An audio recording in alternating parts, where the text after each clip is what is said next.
Hi, I'm Kristof Willerton and I'm going to be looking at 3 of my memorable routines, so let's go.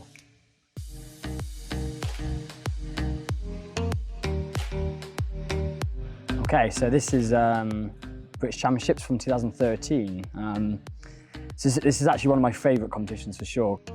So yeah, I went into this competition, I actually had a bit of a wrist injury and I had no expectations of doing well at all.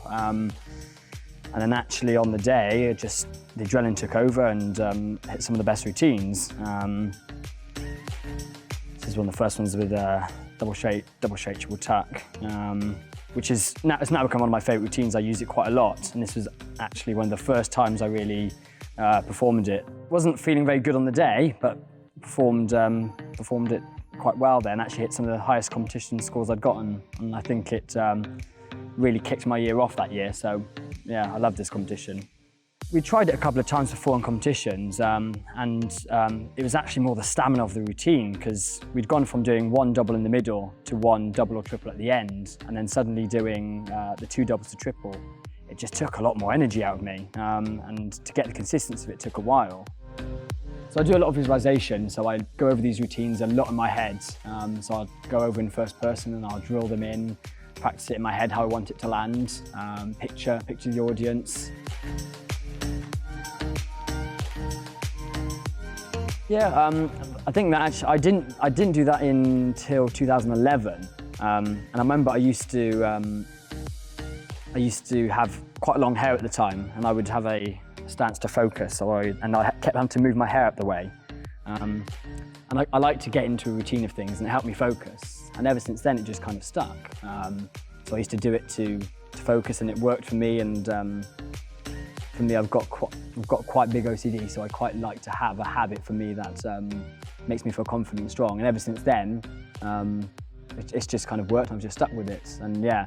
And now I've become known for it. I actually, for a while, tried to stop it, and I think people got confused. So I went, oh, I've got to stick with it now. So yeah, this video did go a bit crazy on YouTube, which was quite surreal, really. I said even some of my friends from school who didn't know the sport had seen it, and I thought that was really weird. But it's nice to see that actually tumbling and gymnastics as a whole actually starting to get a bit of a show for itself online, which is nice. Okay, yeah. So this is obviously the same year, 2013, the World Championships, which was a bit of a crazy year. I went into this competition. I'd just come from the World Games where I got a bronze medal, which I was ecstatic about, but didn't have much expectation coming into this competition. And then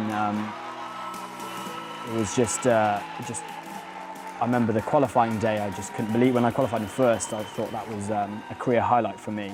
But then to have the chance to win the title was something special. And I remember this last routine, I'd actually settled for the silver. I actually downgraded and decided to do an easier routine because I'd seen the Russian guy come up and did quite a good one, and I knew there were some mistakes, so I thought I'm going to go for the silver and get my first medal.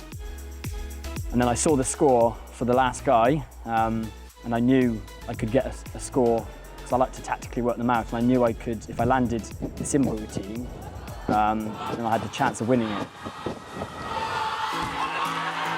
Looking back at the routine, it was one I know I could do, and I had a harder routine ready, but actually the pressure to perform the slightly easier routine and make sure it was executed perfectly was a challenge in itself. But yeah, then to actually win the title was crazy at the time. Yeah, we couldn't expect it, couldn't explain it, but yeah, one of the best ones for me. At the time, it was quite surreal. We didn't expect it. We went into that competition hoping to just perform well, get a good team performance. And the day before, we got our first team medal for 10 years. So for ourselves, that in itself, the competition was a massive success. And then after the individual final, I said, yeah, just being able to then come talk to my personal coach, Paddy, about it, and be able to work with everyone else and all the work that we'd put into it as well. My other coaches like John involved, they'd all put so much time and effort in, and to be able to come back and reward them with it, and see the satisfaction of it was great. I like to look at the performance a lot to remind me kind of where I came from, because actually there's a lot of improvements I've made since then. But it was the first year that I really built a lot of confidence up, and it kind of, I'd actually struggled the year before with some mental blocks, and I kind of had written myself off in the sports competitively, and then to actually come back the year later and actually be able to achieve the world title really kind of pushed me on to get back into the sport. I was at university at the time, and I remember I had a lot of work to do when I came back. And I thought, oh, it's going to be quite a stressful week back, but I think the emotions of coming back with the title, I think, meant it didn't matter, and I actually came back to work really well and never looked back as such. Okay, so yeah, we have the Team World Championship final in 2017. Obviously, Greg, myself and Elliot and Callum on this team.